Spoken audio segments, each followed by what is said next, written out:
સુરતમાં કોંગ્રેસના ઉમેદવાર નિલેશ કુંભાણીના ફોર્મ સામે ભાજપ તરફથી વાંધો ઉઠાવવામાં આવ્યો હતો।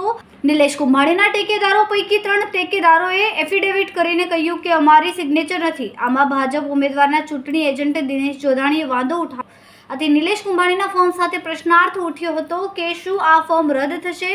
તેમજ કુંભાણીએ ટેકેદારોનું અપહરણ થયું છે એ પણ જણાવ્યું હતું। ત્યારે આ મામલે ગઈકાલે નિલેશ કુંભાણીના 3 ગાયબ ટેકેદારો માટે એચસીમી હેબિયસ કોર્પસ અને કલેક્ટરમાં ઉમેદવારી પત્રના રદના વિરોધમાં 3 અરજી આપી હતી। ઉમેદવારી પત્ર રદના વિરોધમાં આજે કલેક્ટર સમક્ષ સુનાવણી આપી હતી, જે શરૂ થઈ ચૂકી છે। આ સુનાવણીને લઈને કલેક્ટર કચેરીએ પોલીસ બંદોબસ્ત ગોઠવવામાં આવ્યો। સુરત કલેક્ટર કચેરીએ હાઈ વોલ્ટેજ ડ્રામા ચાલી રહ્યો છે। કુંભાણીના ફોર્મ રદ મામલે બંને પક્ષે દલીલો પૂર્ણ કરી ચૂકી છે। ભાજપ અને કોંગ્રેસે પોતાની દલીલો કરી છે। નિલેશ કુંભાણીના ઉમેદવારી પત્રને લઈને હવે નિર્ણય થશે।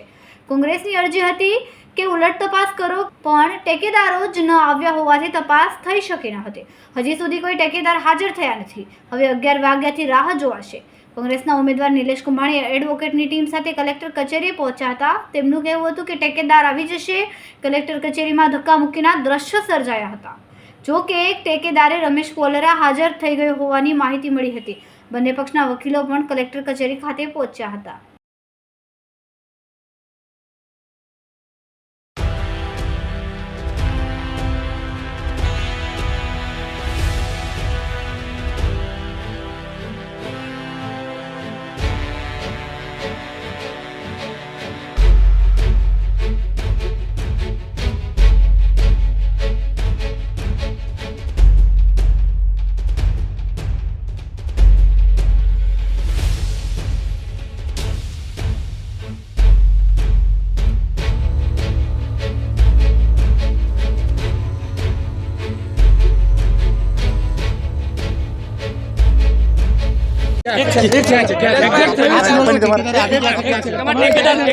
ટેકેદાર આવી ગયા છે।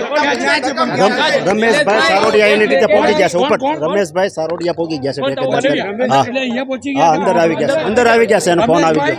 રમેશભાઈ પોલરા હવે એનો સંપર્ક એના ભાઈ દ્વારા આવી ગયો। ભાઈ કલેક્ટર ઓફિસે પહોંચી ગયા, તમે પહોંચી જાઓ। હવે આ સંપર્ક વિહોણા હતા, એના ભાઈ દ્વારા કહેવામાં આવ્યું ભાઈ કલેક્ટર ઓફિસે પહોંચી જશે, તમે ત્યાં પહોંચી જાઓ। હા ભાઈ।